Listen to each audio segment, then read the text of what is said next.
Welcome. My name is Mark Staples, and I'm the host of Charter's Local Edition, coming to you from the Montana State Capitol, where we've just started the 2015 legislative session. Day 3, the honeymoon is still on, and here one of the honeymooners, just out of the Senate, where he's Senate Majority Leader, first term in the House, from the Gallatin Valley, Representative Art Wittich.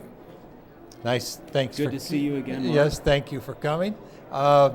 Change in dynamic, or same old, same old, same old? Do you see a difference between the Senate and the House? You know, I think I'm looking forward to it. It's a little bit of a younger crowd.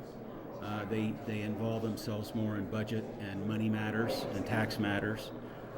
So it's a little bit of a change, but Mark, I'm going to try to earn my stripes. I'm starting at the bottom as a freshman. Well, not necessarily. You were already made a chair of a very important committee, which is unusual.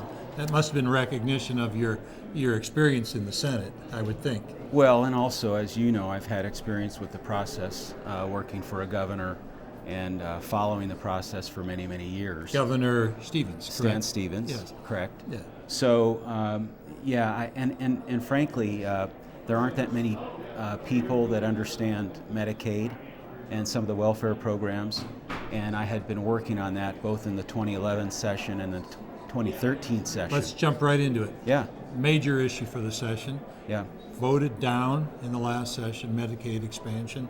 Coming back again, still on the governor's wish list, and a lot of other people's. 70,000 Montanans it will be insured, and most of it's federal money, and 90% of it. And I know that you've had some reservations about it.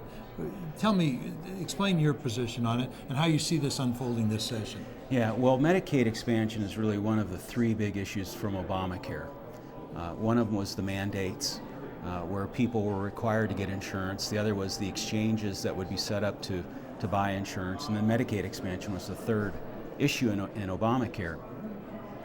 What we have found, and I've been paying attention to this since 2011, I tried to do some reform in 2011, it went nowhere. Tried to do it again in 2013, went nowhere. Of the current Medicaid. Of the current situation. Medicaid program, before you start expanding it. Right. And by actually what has happened now is we've been able to look at other states. About half the states have expanded Medicaid. We're able to see which of those states are doing well and which are doing poorly, what some of the fiscal impacts are, and more importantly, it's not just a money issue, it's about how can you best help people that need help. And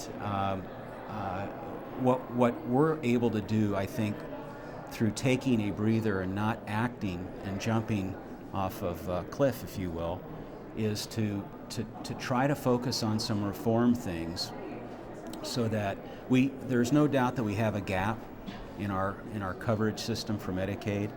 And so one of the things I'll be focused on, I'll have a couple of bills, and as the chair of the House Human Services Committee, it will be within that committee's jurisdiction, is looking at some of those reform things to help people that need help, that are in the gap, but also be cognizant of the fact that these are paid through taxpayer funds, federal and state, and frankly, we don't want to incent more people to not work and more welfare. And so the expansion population under Obamacare would have included a lot of people that are able-bodied and can work. And I think that that fundamental question is a difference between the Republicans and the Democrats.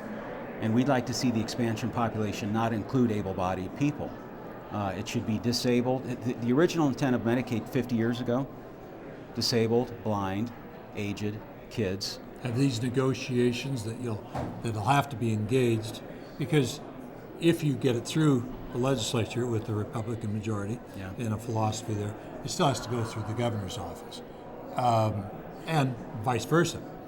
His bills have to go through the Republican majorities to get. Are there negotiations to bridge the gap, or is it too early in the session? Well, unfortunately, I think the governor has taken an all-or-nothing approach. He did that in 2013. He got nothing. I have asked interested people to sit down with me and see if we can't negotiate something where it's not all or nothing, where we can try to address some of that increment of people that are truly in need. And so far there haven't been substantive discussions, but I'm hopeful, as you know, as this process goes along, we have 90 days, and we'll have more incentive by the 90th day to try to get something done. But at least we're going to have some bills out there, and I'm sure the governor will have bills, and we'll let the legislative process work on the two real visions or fundamental issues of this reform package. How about, and we're going to wrap up here. These go by very briefly. We could talk one subject, but you're driving away 90 days from now, back to your life in Bozeman as a lawyer and a hunter and a fisherman and an outdoorsman, father, husband. This is in the rearview mirror. What are you looking back at? What do you hope you're driving away here having accomplished? Well, my district is the heart of Gallatin Valley. A lot of homeowners, farms and ranches, a lot of taxpayers. Gallatin Valley has a very vibrant economy and a lot of taxpayers, property and income tax. I'd like to see some of this surplus that the state has returned to the taxpayers. That's why we have a surplus. I'd like to see that the taxpayers are protected as far as how the budget grows. State government should not grow faster than the private economy. And that also ties into this whole Medicaid issue. Taxpayers are paying for these welfare programs, and we should be cognizant of how hard our taxpayers are working to pay their taxes, and make sure that we spend those tax monies wisely.